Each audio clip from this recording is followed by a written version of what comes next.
ВЦИОМ представит свежие результаты своего ежегодного исследования, посвященного отношению россиян к странам СНГ, их лидерам, а также к основным болевым точкам на постсоветском пространстве. Итак, какие данные мы получили? Я буду представлять данные в тенденциях с прошлым годом, изменения, какие мы видели. Некоторые изменения достаточно любопытные.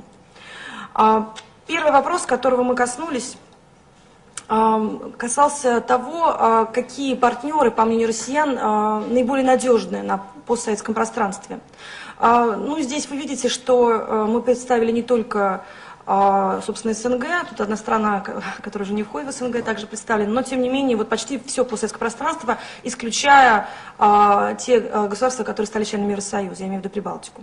Итак, вопрос звучал таким образом. Какую страну СНГ вы бы назвали самым надежным партнером своей страны на международной арене? Это был так называемый закрытый вопрос, можно было дать не более 3 ответов.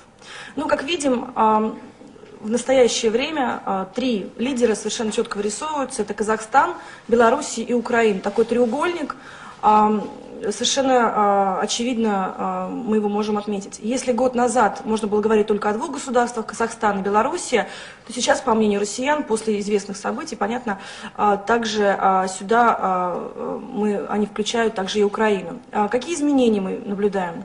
Безусловно, проблемы последнего года, которые достаточно активно освещали средства массовой информации, проблемы между Белоруссией и Россией, руководством наших государств, не могли не сказаться на оценках общественного мнения, на таких популярных оценках того, насколько надежно партнерство с той или иной республикой. Так вот, к сожалению, должна констатировать, что за последний год в 2 раза меньше россиян считают, что Белоруссия по-прежнему остается самым надежным партнером нашей страны на международной арене.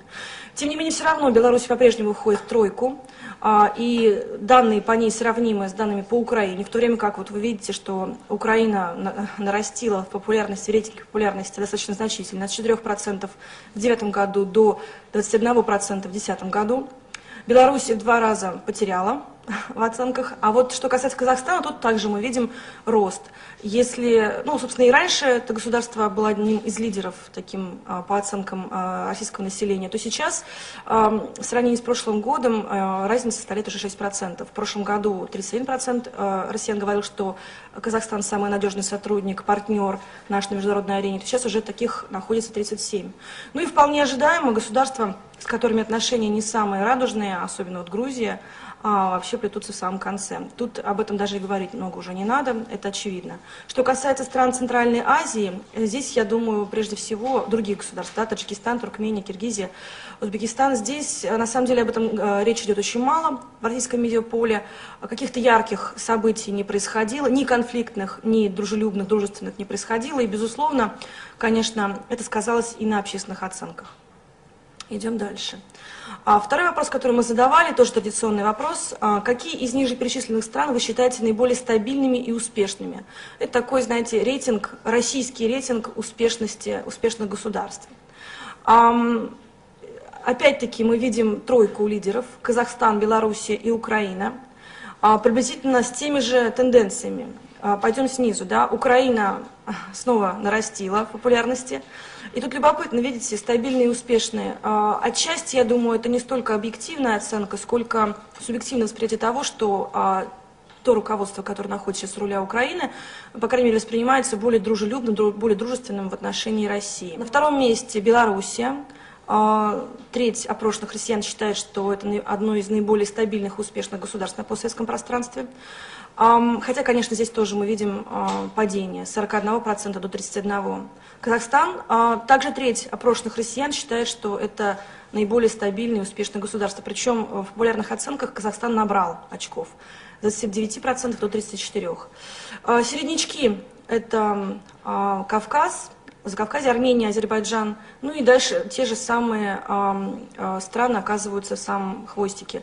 Грузия, Киргизия, опять-таки, по понятной причине события недавние относительно, и Таджикистан.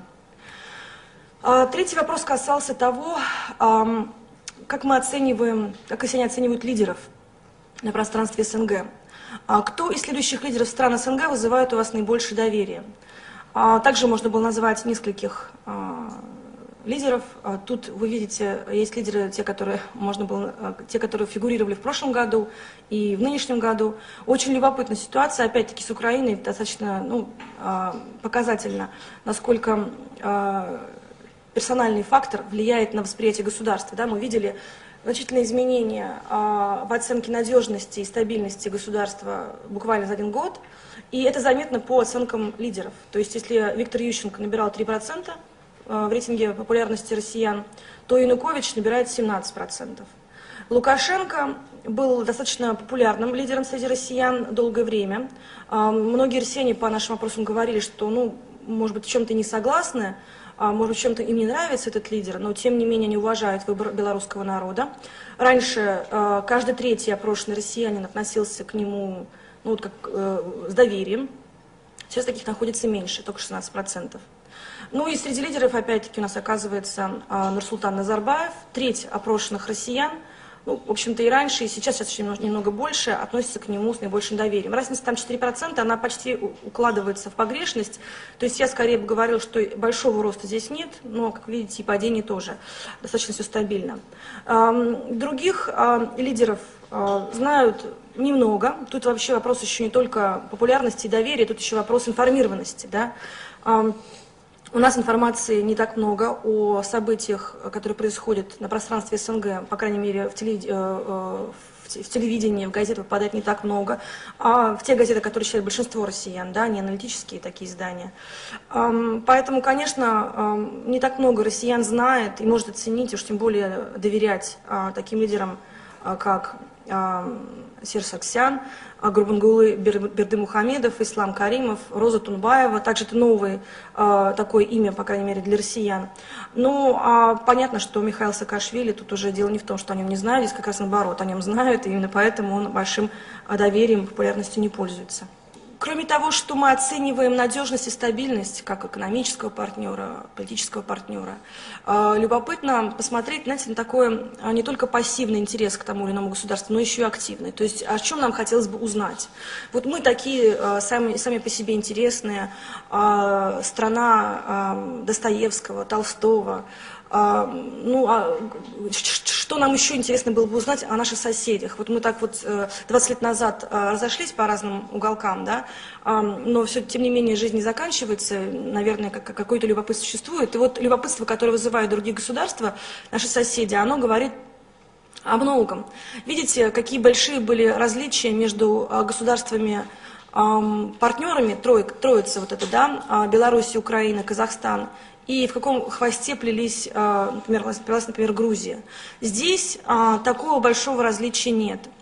На первом месте по интересу к культуре и достопримечательностям стоит Белоруссия, затем Украина, опять-таки рост в 3 раза, и Казахстан. Затем с небольшим отрывом Армения и Молдавия.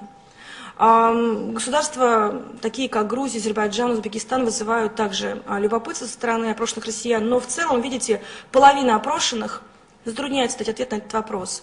Как правило, среди затруднившихся оказываются либо люди действительно незнакомые с вопросом, либо равнодушные. То есть здесь либо те, кто, собственно, не знает, а что есть такого интересного у соседей. К сожалению, как правило, это бывает молодежь. Причем не только российская молодежь, но и по нашим опросам среди наших соседей, например, в Грузии, в Украине, самое молодое поколение, оно меньше владеет русским языком, я не говорю в Украине, в Грузии, например, да, огромное количество из них никогда не бывало в России, и любопытства большого не испытывают. Итак, подводя итоги, отмечу. Очевидно, что в настоящий момент россияне считают Казахстан самым надежным партнером России на пространстве СНГ. Более трети опрошенных сказали об этом.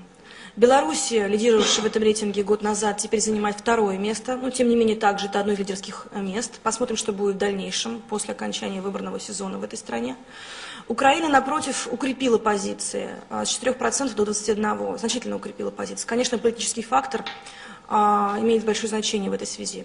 Из всех лидеров стран СНГ наибольшее доверие россияне оказывают президенту Казахстана Нурсултану Назарбаеву. Каждый третий опрошенный отметил, что относится к этому лидеру с наибольшим доверием.